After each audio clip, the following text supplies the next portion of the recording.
Hey everyone! Today we're exploring another chilling and disturbing case. If you'd like to support the channel, don't forget to hit that subscribe button and stay engaged. It really means a lot. I truly appreciate it. Now, take a deep breath and let's dive in. For 7 years, they were prisoners, trapped behind a door just feet away from freedom. No one saw them. No one heard their cries. Their captor wasn't a stranger. He was their father, and he said God told him to do it. Marlene Holtz was 19 when she married Peter, her church pastor and 23 years her senior. Everyone in her Kentucky town said it was a match made in heaven. But by year 2, Marlene disappeared from public life. Then came Sarah, then James, then baby Hannah. None of the kids were in school. None had ever seen a doctor.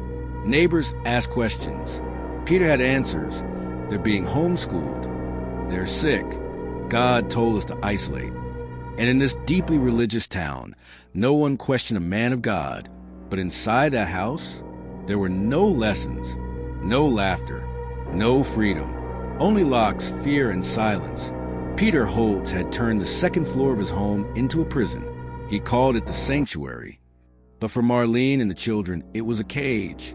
Windows nailed shut, doors chained, monitors in every room.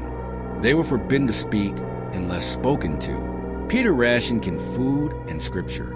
He beat them for crying. He made the children memorize passages about obedience and hellfire. And worst of all, he convinced them that the outside world was Satan's playground. They believed they were being protected.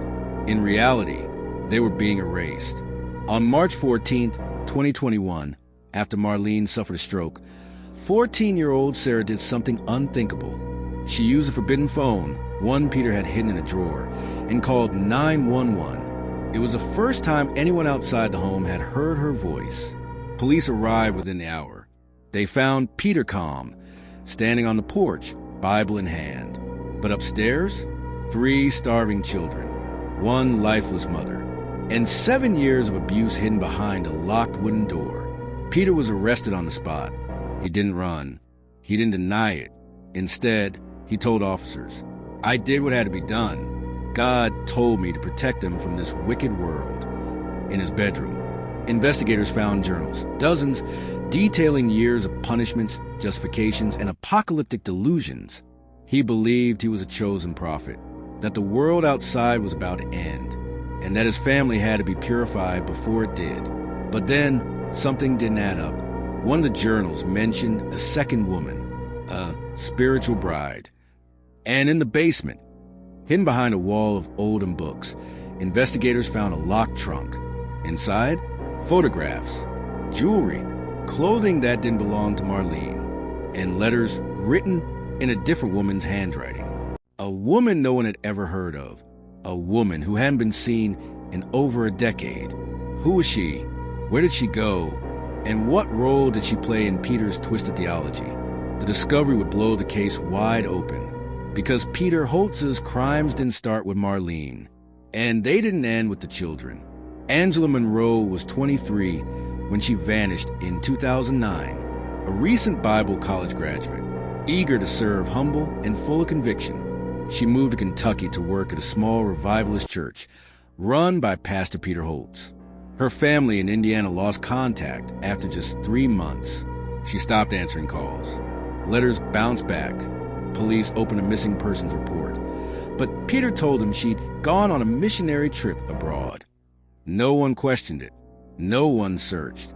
Until now, inside Peter's journals, Angela was referred to only as the Lamb. He wrote about her purity, her devotion. He claimed she received a divine calling to join him in a spiritual marriage. But no marriage certificate was ever filed. And in one entry dated March 2009, Peter writes, "The Lamb has sinned. The cleansing must begin." Investigators feared the worst. They brought in cadaver dogs, scoured the property, and what they found changed everything. Buried 6 feet beneath a concrete slab behind the garage, they found human remains. Dental records confirmed it. Angela Monroe had been buried in Peter Holtz's backyard for over a decade, wrapped in a church choir robe, with a handwritten note pinned to her chest. She was claimed by the Lord. But the coroner's report told a different story. Angela had blunt force trauma to the head. She hadn't been claimed by the Lord. She'd been murdered. Peter was charged with Angela's murder in addition to the original charges. Prosecutors painted a portrait of a predator disguised as a prophet. He wasn't just an abusive father. He was a serial manipulator. This remote structure, found 90 miles from Peter's main home, was discovered just last month. Inside, a bed with shackles, a Bible open to Leviticus, and the name Rachel scratched into the wall over and over again. But to this day, no one knows who Rachel is. There are no missing persons reports, no records, just a name and a room built for captivity. Is Rachel another victim? Or was she still alive when the police arrived too late? There was no driveway, no electricity, just one crooked cabin, deep in the woods of rural Tennessee. Inside, police found a Bible, a locked trunk, and a name scratched into the wall over 100 times. Rachel. But there's just one problem. No one knows who Rachel is. And what police found beneath the floorboards proved that Peter Holtz had more secrets than anyone imagined. The cabin was discovered thanks to coordinates hidden in Peter's encrypted sermons.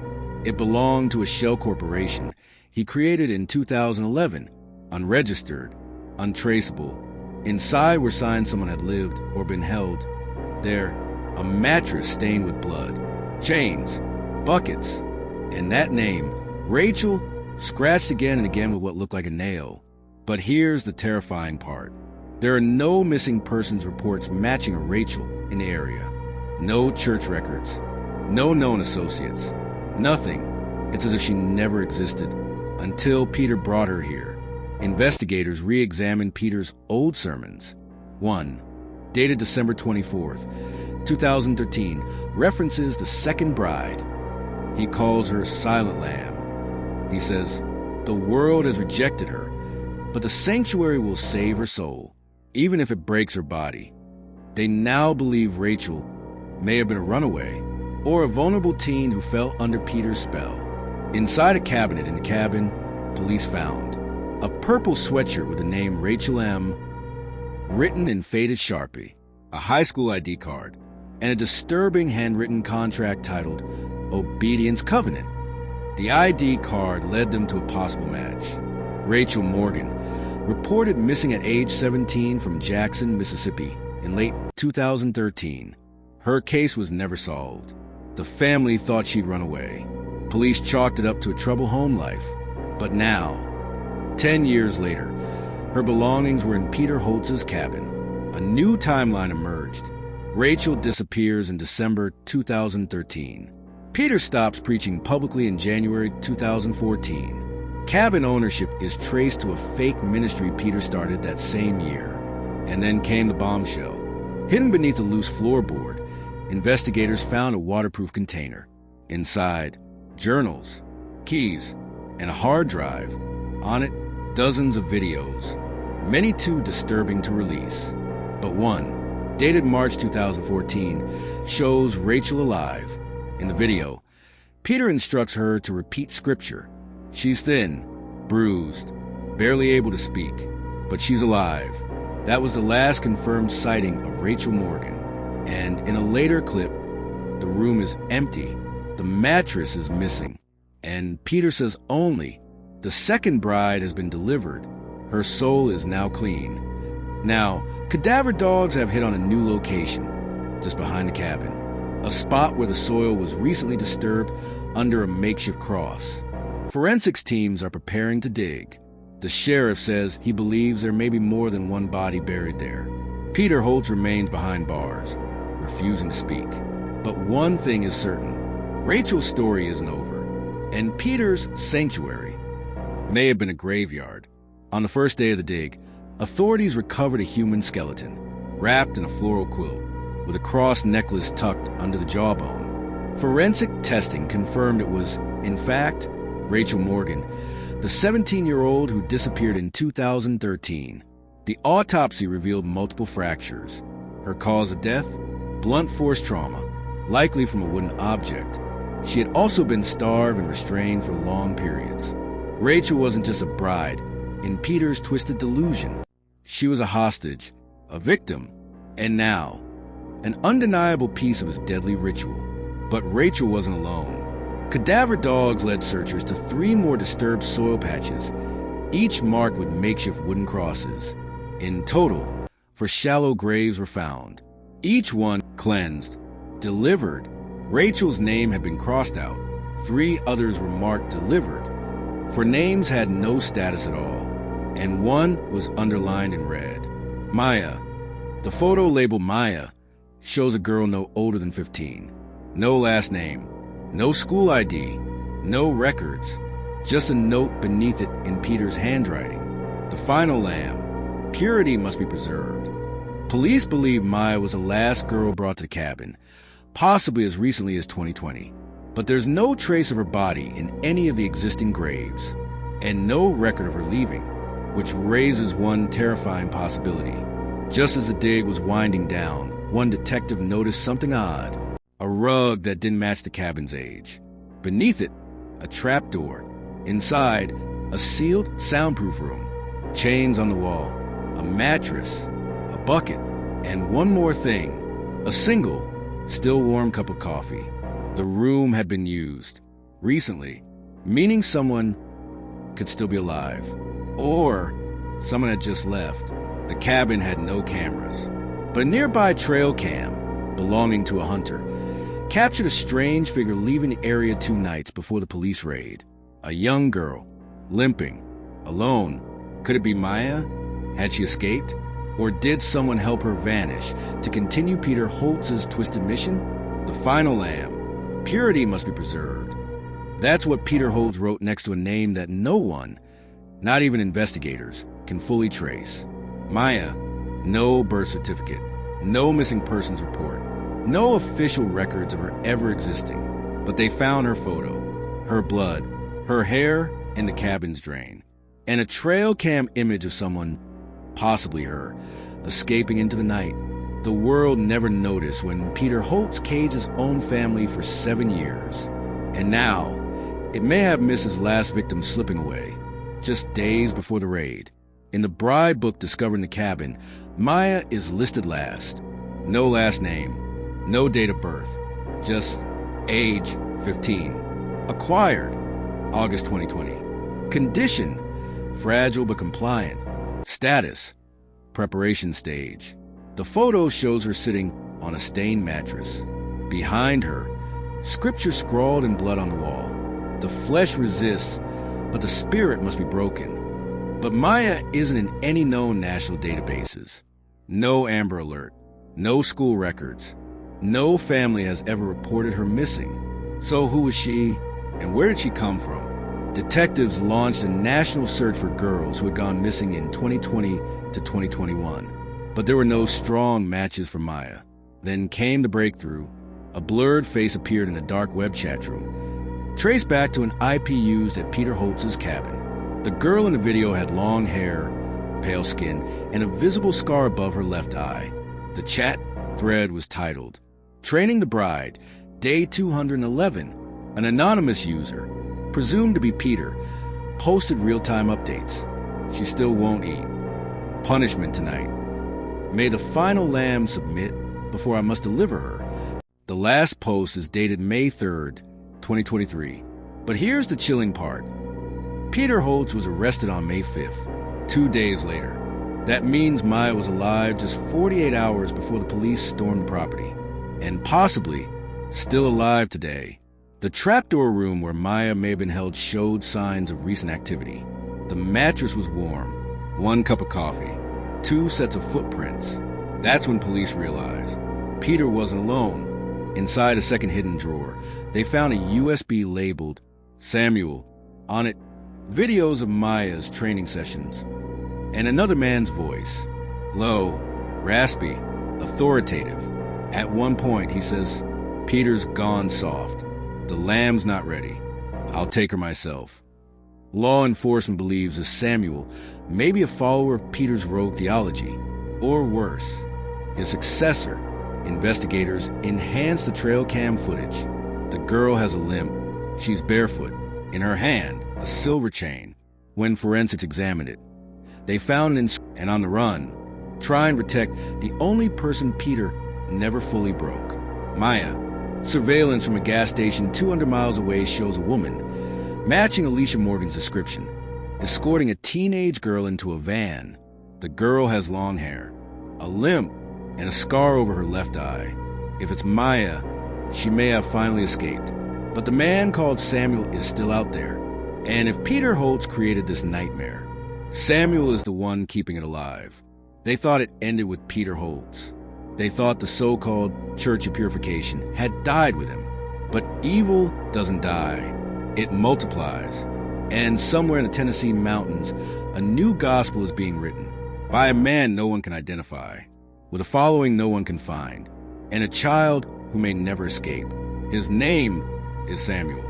Weeks after Peter Holtz's arrest, new material surfaced in a secluded county south of the original Holtz compound. In a barn once used by traveling preachers, investigators found evidence that someone had recreated Peter's rituals: a prayer circle of scorched Bibles, an altar with 6 photos of young girls, and in the center, a hand-bound book labeled The Gospel of Samuel. The first line reads, "Where Peter failed, Samuel will fulfill. It's written in blood and signed S.M., the last shepherd." The most chilling part? 5 of the 6 girls in the photos found in Samuel's altar setup were real and recently went missing from foster homes in the region. These were children already lost in the system, girls with no stable guardians, no media attention, just like Maya. 2 have since been located. One was found wandering a dirt road, malnourished, nonverbal, covered in lash marks. She whispered only one word: shepherd. Around the area, trees were found marked with a symbol used by Peter Holtz, a triangle, an eye, and the number 7. But Samuel has added his own twist: a cross turned upside down, and the initials SM scorched beneath it. Deciphered notes found inside the Gospel of Samuel included GPS coordinates leading to abandoned shacks, hidden supply caches, and one shack that contained a girl's shoe and bloodstains. But the most disturbing find was in a locked freezer, a severed braid, wrapped in a page torn from the Bible. Verse, Matthew 5, verse 30. "And if your right hand causes you to sin, cut it off and throw it away." This wasn't just devotion, it was sacrifice. A former follower of Peter Holtz contacted investigators on the condition of anonymity. He claimed Samuel was one of Peter's cleansed sons, a boy taken in 2009, raised in the teachings, taught to obey without question. He wasn't like the others, the source said. He liked hurting people, and Peter liked that about him. But records show no such boy ever lived in Peter Holtz's legal custody. No adoption, no paperwork, no name. Whoever Samuel is, he was off the grid before he was even born to it. On April 14th, 2025, weeks after Holtz's arrest, a small church in North Carolina reported a disturbing delivery. Left on the steps, a child-sized coffin. Inside, a stuffed animal, a blood-stained nightgown, and a cassette tape. The tape plays a single message: the shepherd does not sleep. The flock will be gathered, and the final lamb, Maya, will return. The coffin was addressed to the state of Tennessee. In re, Peter Holtz's failure. On May 1st, just days ago, a 13-year-old girl in foster care vanished from her school pickup line. Security footage shows her walking calmly into a white van with a cross painted on the rear bumper. The driver's face is obscured, but police believe it's Samuel, and they believe he's still searching for Maya. Or worse, he's already found her. After 7 years of isolation for missing girls, but what they found in the woods wasn't just one victim. It was a final piece of the Holtz cult. In a remote network of caves, 40 miles from the Holtz compound, officers discovered a subterranean sanctuary. It was lit by candles, lined with Bible pages, and held 2 girls. One was Lily, barely conscious. The other claimed her name was Maya, but when questioned, Maya gave answers that shocked investigators. She was not kidnapped. She was not looking to escape. She said she'd been with Peter Holtz since she was 8, and when he was arrested, she escaped before the police could ruin everything.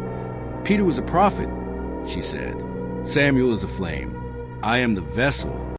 She claimed she was promised to the shepherd, not as a bride, but as a successor. The lamb has become the lion, she whispered. On May 10th, 2025, the standoff ended in a clearing behind the caves. Samuel refused to surrender. He shouted verses from the Gospel of Samuel, declared the final cleansing was near, and then, without warning, Maya whispered something into his ear. He looked at her, smiled, and slit his own throat. He died in seconds. When police tried to restrain Maya, she went willingly, smiling. Psychologists diagnosed Maya with induced delusional disorder, also known as folie à deux. Over years of trauma, isolation, and brainwashing, she stopped being a victim and became a believer. But there's something worse. In Maya's own drawings, found hidden in the cave, she depicted herself preaching to children, disciplining them, choosing brides. In the final image, she stands over Peter and Samuel's graves with a crown of thorns. 3 survivors from the Holt-Samuel cult were placed in protective care. 2 are in long-term trauma recovery. Lily Norwood, after weeks of therapy, finally spoke. She said Maya promised her, "If you obey, you'll become like me." Maya, now 17, has been remanded to a psychiatric facility. She still refers to herself as the vessel, and on her cell wall, she carved one final message. The cage wasn't the cabin. The cage is the world. Peter Holtz is dead. Samuel is gone. But the ideology they planted still lingers. In Maya, in the minds of the broken, and maybe in places we haven't looked yet.